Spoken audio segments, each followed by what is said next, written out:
안녕하세요. 안녕하세요. 네, 조영준 회계사입니다. 조현진 회계사입니다. 네, 김리석 회계사입니다. 네, 오늘 다룰 주제는요. 7월 26일 날 발표를 했는데요.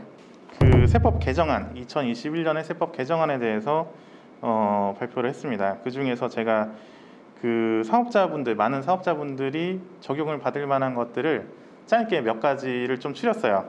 일단 7가지 주제인데요. 크게 보면은 3가지 정도로 나눌 수가 있어요. 일단은 그 세액 공제 감면이 예전보다 좀 더 많이 받는 것들이 있습니다. 그거를 좀 간단하게 다룰 거고요. 그리고 또 하나는 세금 자체에는 영향은 없는데 어쨌든 뭔가 그 납세자들의 부담을 낮춰주는 그런 개정 사항들이 있거든요. 그리고 제도가 좀 개선되는 것들이 있어요. 근데 그 중에서 저희가 봤을 때 좀 좋게 개선되는 것도 있고 어떻게 보면은 굉장히 부담스러운 그 개선 사항들이 있어서 그것도 다룰 겁니다. 근데 이게 완전 깊게는 안 들어갈 거고요. 이제 전체적으로 저희가 이미 알고 있는 것들에서 약간 업데이트되는 형식으로 말씀을 드릴까 해요. 일단은 첫 번째로 중소기업에 대한 결손금 소급 공제가 확대가 됩니다. 그 기간이 확대가 돼요. 한번 설명해 주시죠. 어떤 그러니까 건지. 결손금이 원래는 이제 결손금이 발생을 하면은 그 해에는 이제 세금이 안 나오죠. 소득이 없으니까. 그래서 이제 그 다음 해에 소득이 발생이 되면은 과거에 발생된 결손금을 사용을 해서 세금이 줄어드는 게 이제 원칙이잖아요. 근데 소급공제는 과거에 이제 그 당기순이익이 발생해서 세금을 냈지만 올해 결손금이 발생하면은 작년에 냈던 거를 소급해가지고 냈던 세금을 환급받게 해주는 제도예요. 근데 지금 이제 코로나19 때문에 이제 그 결손 기간이 장기화되니까 올해에 한해서 특별히 그거를 한 해가 아니라 2해, 그러니까 전전기까지 확대해가지고 소급공제를 시켜주겠다. 이게 첫 번째 개정안이에요. 그래서 요거는 올해만 적용이 된다고 하는데 이제 내년은 어떨지 모르겠어요. 그 두 번째는 요것도 이제 올해부터 적용이 되는 사항인데요. 고용증대 세액공제는 많이 들어보셨죠? 이제 직원 뽑게 되면은 세액공제를 받을 수 있는데 이 금액이 굉장히 크잖아요. 그렇죠? 간단하게 좀 설명을 드리자면은 수도권은 청년 또는 이제 장애인을 고용을 했을 때 1,100만 원을 3년간 공제를 받을 수가 있어요. 그러니까 3년 동안 총 3,300만 원 공제를 받을 수 있고 지방은 원래 이제 1,200만 원을 3년간 공제를 받을 수 있습니다. 거의 한 명 임금은 나오는 거네요. 그렇죠. 근데 이거를 코로나19가 워낙 장기화되다 보니까 고용 창출 여력이 좀 힘들잖아요. 특히 이제 지역별로도 이제 고용 현황이 좀 약간 양극화가 되고 그래서 비수도권에서 청년이나 장애인을 고용을 하면은 기존에 받았던 거에서 100만 원을 더 추가로 공제를 해주겠다는 것이 이제 요지예요. 그러니까 지방은 3년 동안 1,300만 원, 총 이제 3,900만 원의 공제를 받을 수가 있다. 요게 그러면 이제 수도권은 똑같은데 지방만 조금 더 혜택을 준다고 보면 그렇죠. 되는 지방이면서 이제 청년이나 장애인 등을 고용했을 때, 네. 요거는 이제 올해 2021년하고 2022년 이제 2년 동안 상시근로자 증가분에 대해서 추가로 적용을 받게 됩니다. 특히 이게 고용창출 세액공제가 중소기업 특별세액 감면이랑도 중복으로 받을 수가 있거든요. 그러니까 아무래도 이제 고용 창출에 굉장히 좀 도움이 많이 될 수 있을 것 같아요. 요거는 아까 처음에 이제 2월 결손금 얘기했고 그 다음에 공제에 대해서도 얘기했는데 이제 세액 감면도 좀 더 확대되는 것이 있습니다. 창업 중소기업에 대한 세액 감면도 아시죠? 요것도 많은 분들이 절세를 할 때 굉장히 혜택을 많이 보는 것 중에 하나인데 그 창업 중소기업 중에서도 이제 청년 창업 중소기업이 있어요. 청년 같은 경우는 수도권에서 기업을 창업을 했을 때 50% 그리고 지방에서 창업을 하면 100% 세액 감면을 받을 수 있잖아요. 그죠? 근데 이제 그 법을 보면은 청년이랑 그리고 생계형 창업도 포함이 돼요. 생계형 창업이라는 게 뭐냐면은 이게 창업 업종은 이제 만족을 되는데 청년이 아닌 거야. 청년이 아닌데도 불구하고 1년간의 그 연소득이 4,800만 원이 미만이면은 이거는 이제 생계형 창업이다라고 해서 세금을 수도권에서 50%, 지방에서는 이제 100% 감면을 받을 수 있게 마치 이제 청년 창업처럼 이렇게 해주는 제도인데 이게 개정이 되는 게 그 4,800만 원이라는 기준이 8,000만 원으로 이제 상향이 돼요. 아, 8천까지는 이제 네. 좀 봐주겠다 이거네요. 이 숫자가 익숙하죠? 네. 네, 간이과세자. 간이가세자. 간이과세자 기준이 이제 4,800에서 이제 8,000으로 올라갔잖아요.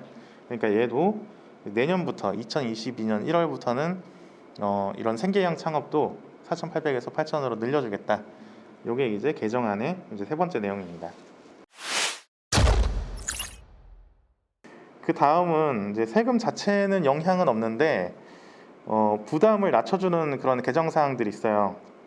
이게 첫 번째는 이제 부가세 예정 고지 제도를 좀 약간 손을 봐요. 부가세 신고 간이과세자는 1년에 한 번 하고, 그리고 일반 과세자는 개인 같은 경우는 1년에 2번, 법인은 1년에 4번 하죠. 예정 신고, 확정 신고, 예정 신고, 확정 신고.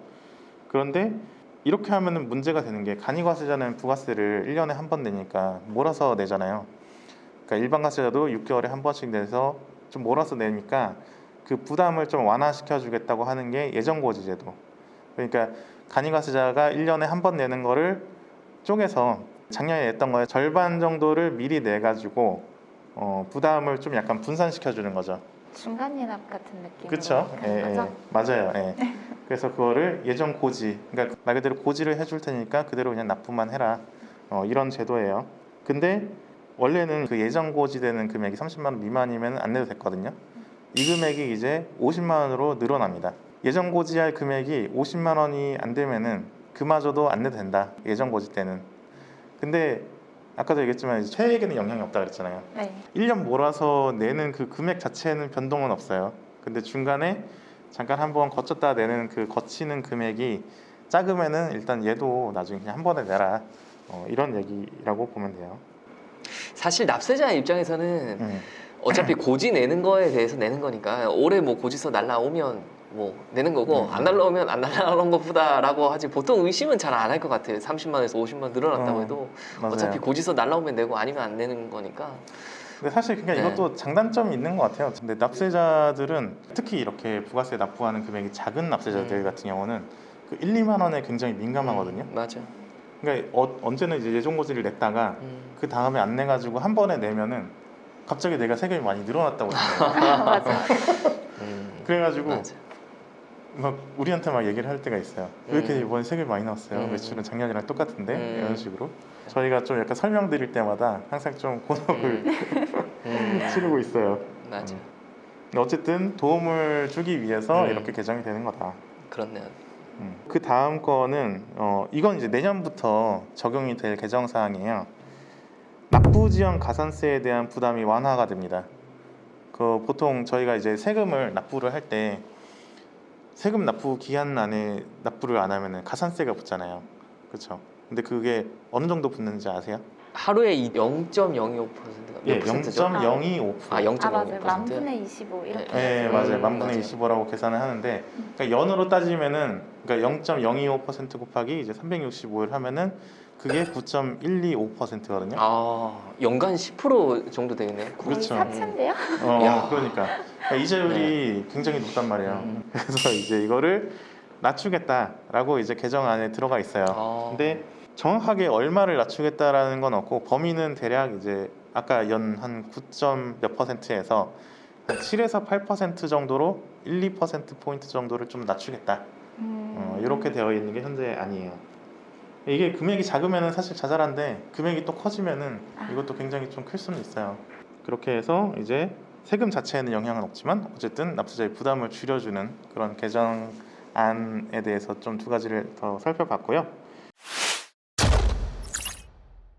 마지막으로 세 번째 주제는 제도가 개선되는 것들에 대해서 지금 설명을 드릴 건데, 일단은 좋은 소식하고 나쁜 소식이 있어요. 좋은 소식은 뭐예요? 제도가 개선돼서 좋아지는 거, 이제 보통 매입자들 있잖아요. 매입자는 돈을 주고 물건을 구매를 하면서 세액연서를 상대방한테 받잖아요. 근데 그 상대방이 세액연서를 잘못 끊었다라고 했을 때 6개월이 지나면은 원래는 매입세 공제를 못 받아요. 그러니까 나는 이 사람한테 부가세도 주고 다 했는데 지금 와서 이제 어쨌든 비용 처리는 해야 되니까 세액연서를 받는단 말이에요. 근데 부가세 10%를 아예 통으로 못 받는단 말이에요. 이 기간이 6개월에서 1년으로 늘어나요. 그러니까 내가 작년 상반기에 뭔가 세액연서 잘못한 거를 요번에 법인 결산을 하면서 찾아냈을 때 하면은 경정 청구를 통해서 받을 수가 있다. 그러니까 요거는 굉장히 좋아지는 거예요. 아까 좋은 소식하고 나쁜 소식 있다 그랬는데 마지막으로 다룰 주제는 사실 이것도 굉장히 요즘에 핫한 내용이긴 하거든요. 간이지급 명세서가 제출 주기가 단축이 됩니다. 이게 원래는 지급 명세서라고 하는 게 간단하게 얘기를 하자면은 저희가 이제 인건비 신고를 하잖아요. 그러니까 회사에서 사람을 써서 월급을 주면은 그 단순히 세금 계산하는 게 아니라 각각의 그 소득자에 대한 정보를 따로 정리해서 제출하는 지급 명세서 신고가 있어요. 근데 그 전에는 이제 지급 명세서를 이렇게 많이 제출 안 했는데 이제 하다 보니까 이런 정보가 더 많이 필요하게 된 거죠. 그래서 이거를 1년에 한 번이 아니라 매달 해라 이렇게 되는 거예요. 이제 벌써 일용직하고 상업소득자는 매달 제출하는 걸로 바뀌었어요. 7월 급여 지급분부터는 이거를 매달 신고를 해야 돼요. 근데 내년 7월부터는 근로소득자 그리고 이제 기타 소득자까지, 그러니까 모든 소득자가 이제 다 매달 신고로 바뀌게 됩니다. 그러니까 손이 굉장히 많이 가게 생겼어요. 좀 심각하게 많이 갈 것 같은데요. 좀 논란이 많은 것 중에 하나가 이제 저희가 일이 많아지는 것도 있긴 한데 요거는 잘못 제출하면은 가산세가 나와요. 그러니까 제출을 안 해도 가산세고 잘못 제출해도 가산세가 나옵니다. 그러니까 보통 근데 세금 자체에 이제 가산세가 붙잖아요. 근데 얘는 내가 요번 달에 뭐 1억 원 정도의 급여를 지출을 했으면 그 1억 원 전체에 대해서 가산세가 계산이 돼요. 그건 좀 그래서 이게 사실 리스크적인 측면에서 굉장히 좀 부담을 많이 떠안을 수밖에 없는 상황이에요. 매달 신고를 또 해야 되잖아요. 제 생각에는 이게 아까 세 가지로 나뉜다 했잖아요. 원천세 신고도 있고 사대보험 신고도 있고 그리고 이제 지급명세서 신고가 있는데 사실 원천세 신고도 그렇고 지급명세서 신고도 그렇고 둘 다 이제 국세청으로 가는 정보인데 그냥 이거를 통합해서 새로운 신고 유형을 만드는 게 오히려 더 좋지 않을까 뭐 이런 생각도 좀 들어요. 아 근데 이게 가산세가 있다는 게 또 좀 부담이 되네요. 그죠? 회사님도 하셔야 되잖아요. 그렇죠. 그러니까 이제 가산세가 저희 입장에서는 사실 부담이 되죠. 왜냐하면 이거는 이제 납세자가 하는 게 아니라 저희가 대리로 일반적으로 하기 때문에. 어쨌든 제 입장에서는 지금 이제 오늘 쭉 개정 사항에 대해서 말씀을 드렸는데 제일 불편한 개정 사항이지 않을까 싶어요. 그렇네요. 일단은 여기까지 하도록 하겠습니다. 개정된 사항들이 좀 많은데 최대한 요약을 해서 이렇게 세 가지 테마로 말씀을 드렸습니다. 일단 오늘은 여기까지 하도록 하겠습니다. 네, 감사합니다.